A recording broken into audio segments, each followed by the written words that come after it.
করবে আপনি ডক্টর ইউনূসের সাক্ষাৎকার নিয়েছেন। আমি আমার ফেসবুক স্ট্যাটাসেও এই কথা বলেছি যে আপনার উপস্থাপনা আমার কাছে, আমাদের সকলের কাছে অসাধারণ মনে হয়েছে, শিক্ষণীয় মনে হয়েছে। পুরোটা প্রশ্ন করার ধরন এবং সাক্ষাৎকারের মাধ্যমে আপনি যেভাবে জবাবদিহিটা নিতে চেয়েছেন একজন সরকার প্রধানের, আমার মনে হয় না এরকম আর আমরা খুব বেশি দেখেছি কিনা। ডক্টর ইউনূস আগেও অনেকজনকে ইন্টারভিউ দিয়েছেন, আমাকেও দিয়েছেন। তিনি তখন সরকার প্রধান ছিলেন না অবশ্য, কিন্তু যারা সরকার প্রধান হওয়ার পরেও তার ইন্টারভিউ নিয়েছেন, সেখানে আপনি আপনার সাক্ষাৎকারের মধ্যে আমরা অনেক দিক নির্দেশিকা পেয়েছি।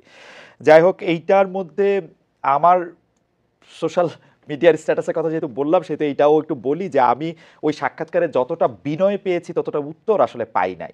যতটা আমার কাছে ভালো লাগছে একজন সরকার প্রধান একজন সাংবাদিককে, মানে যত বড় সাংবাদিকই আপনি হন, দিনের শেষে আপনি একজন সাংবাদিককে পাশাপাশি বসে এইভাবে উত্তর দিচ্ছেন, সেইটাও আমরা আসলে খুব বেশি দেখি নাই, অন্তত আমার মনে পড়ে না করি ভাই। তো কিন্তু আপনি তার এই সাক্ষাৎকারটাকে যদি আপনি দূর থেকে দেখেন, এই সরকার পরিচালনায়, নির্বাচন আয়োজনে, নতুন রাজনৈতিক দলে এবং বাংলাদেশের মানুষের মৌলিক কিছু সমস্যার সমাধানে, তাকে আসলে আপনার কতটা মানে মানে সরকারকে আপনার কতটা কি মনে হলো? যেসব প্রশ্ন আপনি করেছিলেন সেসব প্রশ্ন দিয়ে বলছি। এটা দুটো পার্ট। প্রথমে ইন্টারভিউটা ভালো হয়েছে বলেছেন আপনার হলো দয়ালু এই মন্তব্যের জন্য ধন্যবাদ। আমি যে আমার জাস্ট পেশাগত কাজ করেছি, কিন্তু আমি এখানে অধ্যাপক ইউনূস সাহেবকেও অনেক ধন্যবাদ দিব। কারণ তিনি তো এই জটিল এবং প্রশ্নগুলির উত্তর দিয়েছেন। আমরা এর আগে 15 বছর থেকে একজন প্রধানমন্ত্রীকে দেখেছি, ওনাকে তো কোনো কনফ্রন্টেশনাল প্রশ্ন করলে রেগে যেতেন। তো অধ্যাপক ইউনূস যে রেগে যাননি, ফলে এই ইন্টারভিউটা যদি আপনাদের পছন্দ হয়ে থাকে, সেটার জন্য তারও কৃতিত্ব কম নয়। এখন হচ্ছে কন্টেন্টের প্রশ্ন নিয়ে যদি আমাকে বলতে বলেন, আমি তার সততাকে সদুত্তরকে অবশ্যই সারা জীবন প্রশংসা করব।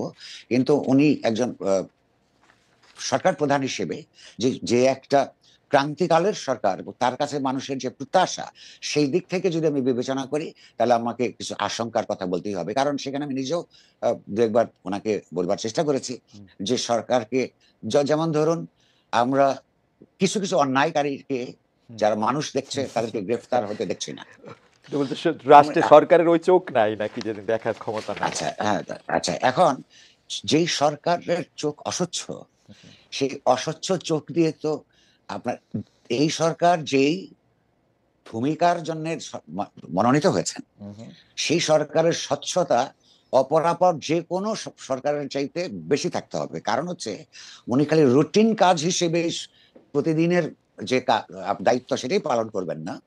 ইতিহাসের একটা ক্রান্তি লগ্নে যেহেতু ইতিহাসকে একটা মৌলিক পরিবর্তনের দিকে এগিয়ে নিয়ে যাবার দায়িত্বে নিয়োজিত, তাকে অন্যদের চাইতে 10 গজ 40 গজ দূরে ইতিহাসটাও দেখতে হবে। কি পদক্ষেপ এখন গ্রহণ করলে, এই সরকার গ্রহণ করলে আগামী 5 বছর 10 বছরের মধ্যে একটা স্বৈরতান্ত্রিক ব্যবস্থা ফিরে আসতে পারবে না, সেটাও কিন্তু তার কল্পনার মধ্যে, তার চিন্তার মধ্যে, মননের মধ্যে দেখতে হবে। সে যদি দেখতে না পান, তাহলে কিন্তু তার কাছে যে আকাঙ্ক্ষা, এমনকি তিনি নিজে যেটা বিশ্বাস করেন বাংলাদেশটা যেমন হওয়া দরকার, সেইটাও কিন্তু বাস্তবায়ন হবে না। সেইটা একটা দুঃখের ব্যাপার হবে। ওই তখন আমি যেটা বলেছি, প্রকাশ্যে এখনো বলছি, এই সরকারের মধ্যে সুশীলতার সমস্যা আছে। কখনো কখনো রাষ্ট্র চালাতে গেলে অন্যায়কারীদের বিরুদ্ধে কঠোর হতে হয়। সেই কঠোরতার আপনার একটা দিকে তাদের কোনো পদক্ষেপ দেখছি না, তাতে কিন্তু মানুষের ক্ষতি হচ্ছে, অধিকাংশ মানুষের ক্ষতি হচ্ছে।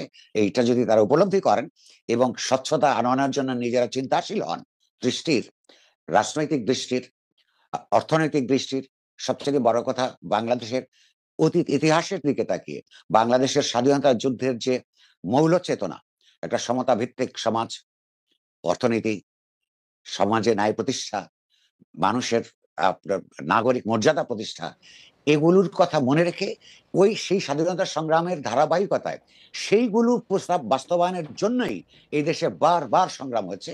তার মধ্যে সর্বশেষ সংগ্রাম কিন্তু তারই অংশ। ফলে অতীত এবং ভবিষ্যৎ দুইটা কল্পনা করে তাদের কাজ করতে হবে। তা না হলে অনেকের আশঙ্কা যে এবারও তেমন কোনো উন্নততর ব্যবস্থায় আমরা যেতে পারছি না, সেটা প্রমাণিত হবে। সেটা তাদের জন্য ভালো নয়, দেশের জন্য তো নয়ই।